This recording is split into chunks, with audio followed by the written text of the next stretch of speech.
And one of those British people is Nazanin Zaghari-Ratcliffe.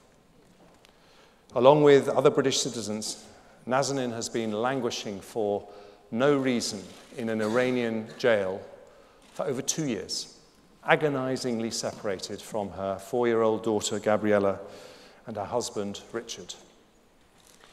I too have a 4-year-old daughter, and I can't imagine what that family is going through. So let me repeat today to the Iranian government what I told actually their foreign minister just last week.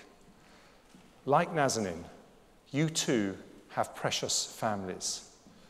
So whatever our disagreements, for the sake of our common humanity, it's time to let her and the others come home.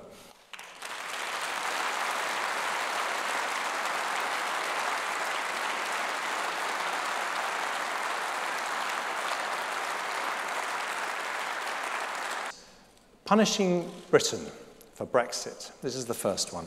Punishing Britain for Brexit is dealing with the symptoms of the problem and not the cause. And what is the cause? The cause is something that's happened across Europe.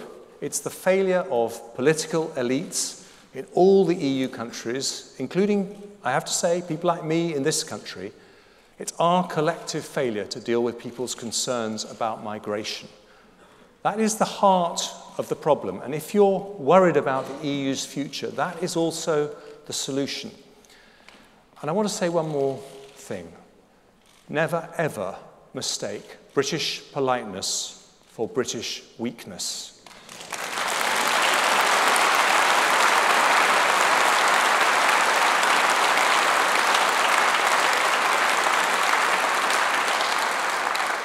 If you put a country like Britain into a corner, we don't crumble, we fight. So as your friends of many years, we say very simply this: Brexit is not about whether you succeed or we succeed. Europe prospers when we both succeed, and it's time to change your approach.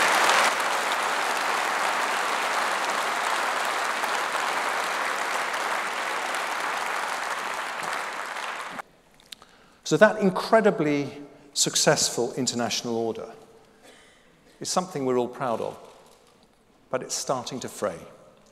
Free trade is losing its luster, democracy in retreat, globalization, now a dirty word.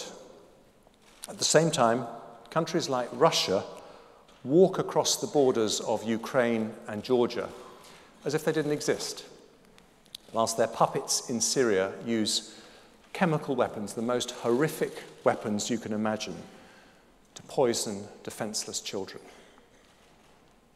Now, we could, of course, leave it to others to deal with these global issues. We've got plenty of challenges of our own at home.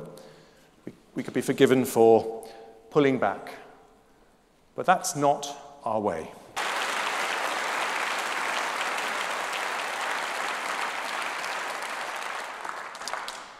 One person, of course, did stand up to Russian bullies.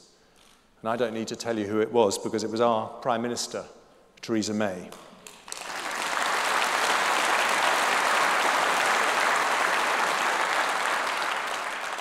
Thanks to her brave leadership, 153 Russian diplomats were expelled from 28 countries, inflicting massive damage on their spy networks.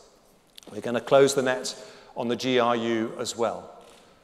Because under the Conservatives, Britain has a simple message for the Kremlin.